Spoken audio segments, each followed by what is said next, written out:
Bismillahirrahmanirrahim. Welcome to my new lecture. So in this lecture we will talk about the metabolic pathway of isonazids. If you remember, in our previous lecture we have discussed about the drugs which are used in the treatment of tuberculosis. So today our topic is isonazids and its metabolism. As we know that isonazids, so it can be represented by a capital letter INH. It can be represented by INH. So how isonazid it can be metabolized?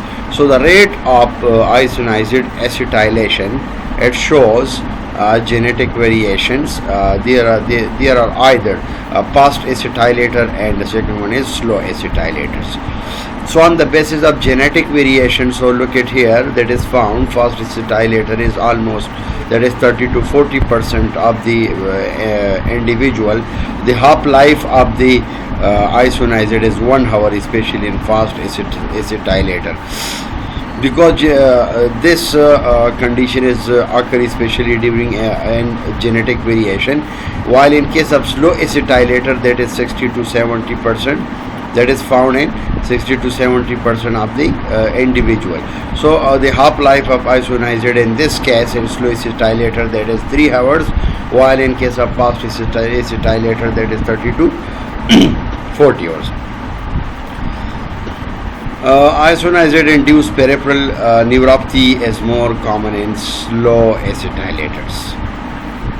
As we know that isonazids, so actually they are also responsible to induce the peripheral neuropathy, and this is very more common in slow acetylator as compared to fast acetylator.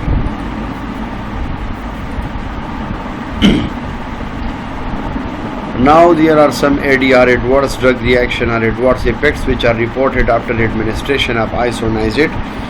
So isonazid, let's suppose if overdosing occurs, so there may be chances of hepatitis. A major adverse effect of isonazid, it is rare in children but more common in older people and alcoholics. Chronic alcoholism induce cytochrome P2E1, which generate the hepatotoxic metabolites. So the major side effects are adverse effects which are reported after administration of isonazid. Sometime overdosing occurs, so there may be a chance of hepatitis. Isonazid hepatotoxicity is usually due to dose-related damage to hepatocytes or liver cells, but is reversible on stopping the drug. More adverse reactions which are reported that may be in the form of peripheral neuritis due to interference with production of active coenzyme pyridoxal phosphate from pyridoxine and its increased excretion in urine. Pyridoxine given prophylactically at the dose of 10 mg per day, it prevents the neurotoxicity even with higher doses.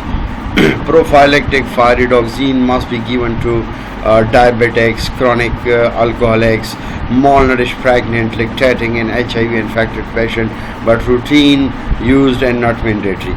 Isonazid neurotoxicity is treated by pyridoxine 100 mg per day. Isonazids, that is almost 1 in 10 to power 6 bacteria, so they are resistant to INH. While it also shows resistance to INH gene A gene. As we know that sometimes there is genetic variation occur due to which the absorptions or distribution or metabolism of the drug is made directly affected. Another anti-tubercular drug, that is called rifampicins, or you can say it can be represented by capital letter or rifampicin. Rifampicin is bactericidal to Mycobacterium tuberculosis. It acts best on slowly or intermittently dividing ones, or you can say sputters. So it means that these rifampicins, it can be given to the patient slowly, periodically, especially in divided dose and divided ones like sputter. Both extra and intracellular organisms are affected.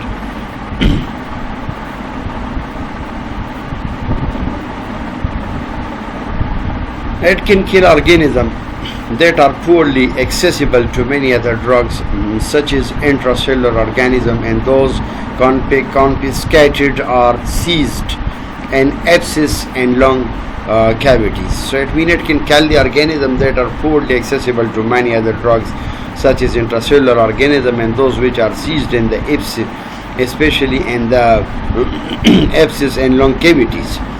As we know that rifampicin can directly bind to the bacterial DNA dependent RNA polymerase and thereby inhibit the RNA synthesis. The actual mechanism of action or mode of action of rifampicin or rifampin, so it can bind to the bacterial DNA dependent RNA polymerase. For what purpose? For the purpose of to reduce or to inhibit, to stop the ribonucleic acid synthesis. So definitely when the ribonucleic acid synthesis, when they are stopped, so the microorganisms become unable to multiply.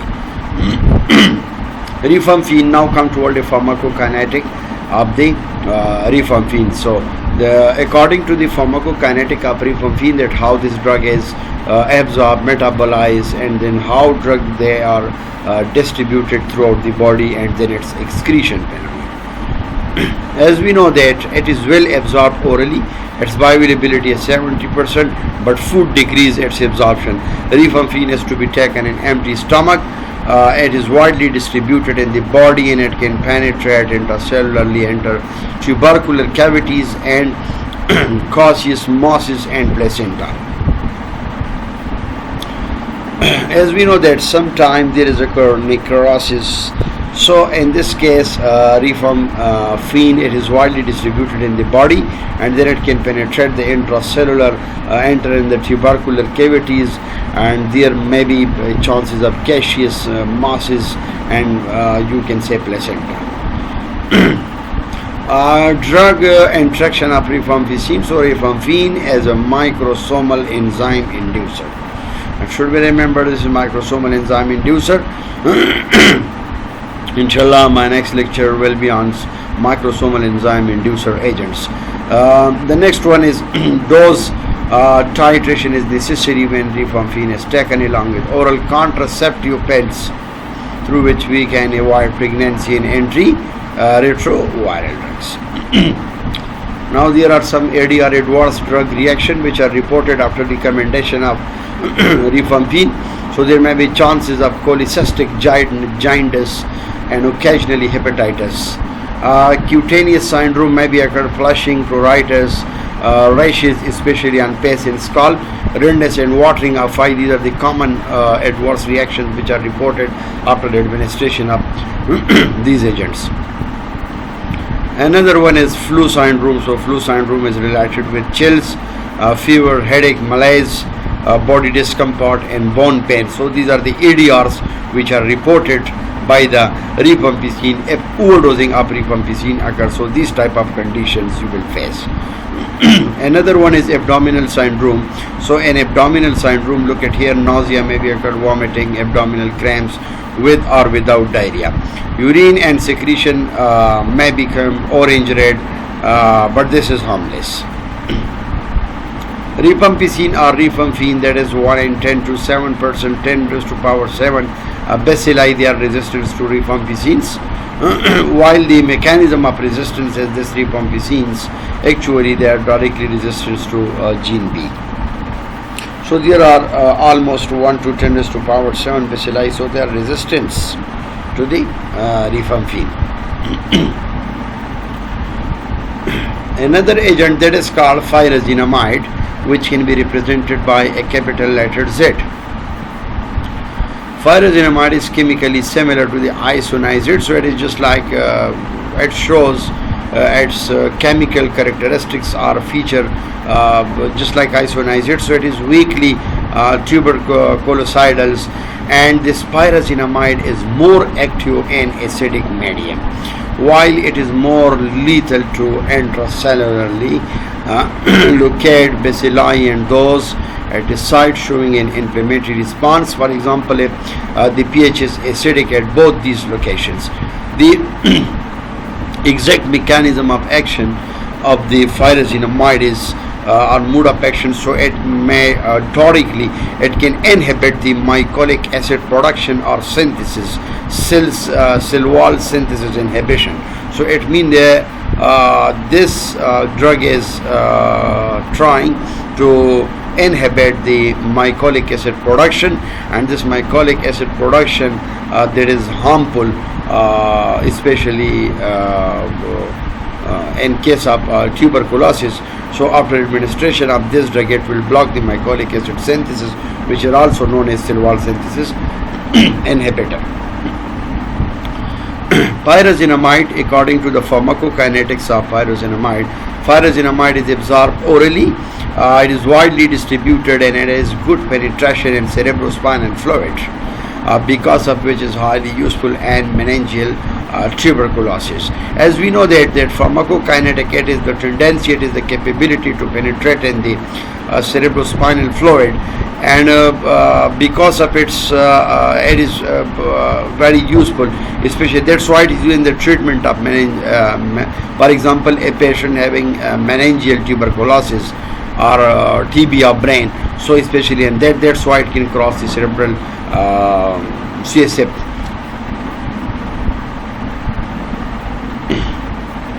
Cerebrospinal fluid. This drug is extensively metabolized in the liver and excreted in urine, and its plasma half-life is 6 to 10 hours. So what does it mean? If you remember that its half-life is 6 to 10 hours, it means that the original concentration of this drug will be reduced in 6 to 10 hours, 50% half of its original concentration. Now these are the serials adverse effects which are reported by the different literature. There is pyrazinamide, which can be represented by a capital letter Z. Hepatotoxicity may be occurs in case of overdosings, in case of wrong use of this drug. Hyperuricemia may be occurs, so increased uric acid level in the blood, and other adverse effects which are also reported. So other adverse effects, they are maybe in the form of abdominal distress, arthralgia, flushing, rashes, fever, and loss of diabetes control. Repeated blood glucose monitoring is warranted in diabetes. Another agents which is in the treatment of TB, that is ethambutol, which can be represented by a capital letter E. As we know that this is ethambutol as tuberculostatics. We have already, there are two types of antibiotic. One is narrow spectrum antibiotic, the second one is broad spectrum antibiotic. So in the same cases here, ethambutol is just like bacteriostatic, so it can inhibit, it can stop the growth of microorganisms, but it doesn't kill it completely along with its spores. That's why that is called tuberculosis static. Ethambutol can fastly multiply. The bacilli, they are more susceptible. The mechanism of action or mode of action of ethambutol. So this ethambutol can directly inhibit the arabinosyls transferases, which is the name of the enzyme which is involved in arabinogalactane synthesis, thereby interfering with the mycolic acid incorporation in the mycobacterial cell wall. It means that ethambutol, it has the tendency, there is enzyme and its name is arabinosyls transferase. So it can inhibit the activity of this enzyme, because this enzyme is responsible for the synthesis, for the production of mycolic acid. So in order to inhibit the growth, the synthesis of mycolic acid, we can incorporate these enzymes in order to, you can say, in order to stop, whenever we are administer this drug, so this drug can directly block or inhibit the arabinosyl transferase, which is involved in the arabinogalactane synthesis, thereby interfering with the mycolic acid incorporation in mycobacterial cell wall. This is the mode of action or mechanism of action of ethylbutols. And one thing should be noticed, that ethylbutolate cannot be given to the children, because this drug is capable to stop the growth of long bones, especially it can stop the epiphysis in children's growth of long bones. Renal excretion may be occur. These are another adverse effects which are reported. There may be chances of loss of visual acuity, color vision, field defect due to optic neuritis and hyperuricemia.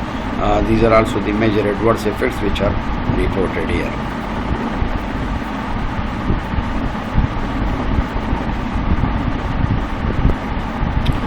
Another drug is streptomycin, which can be represented by capital letter S, that is tuberculocidal agents, as the same case as bactericidal agent, which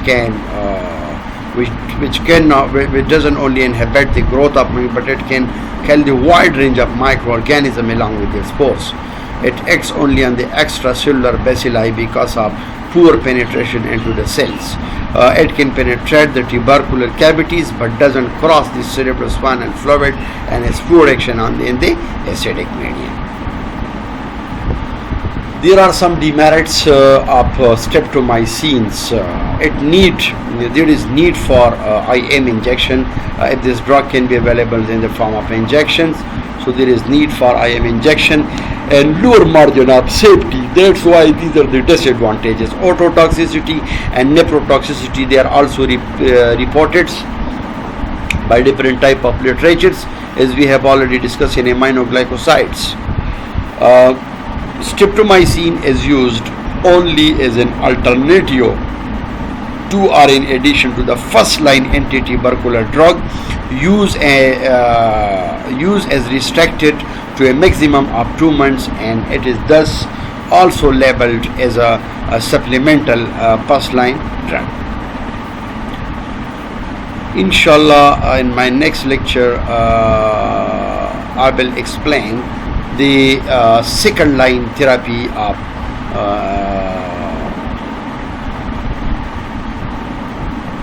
anti-tubercular drugs. Second line therapy or second line drugs which is used in the treatment of. So that was the first line therapy. I think inshallah, thank you so much, dear students. So if you have any question regarding my lectures, so I am available for your services, so you can directly contact me through my WhatsApp, through my messenger. So thank you so much.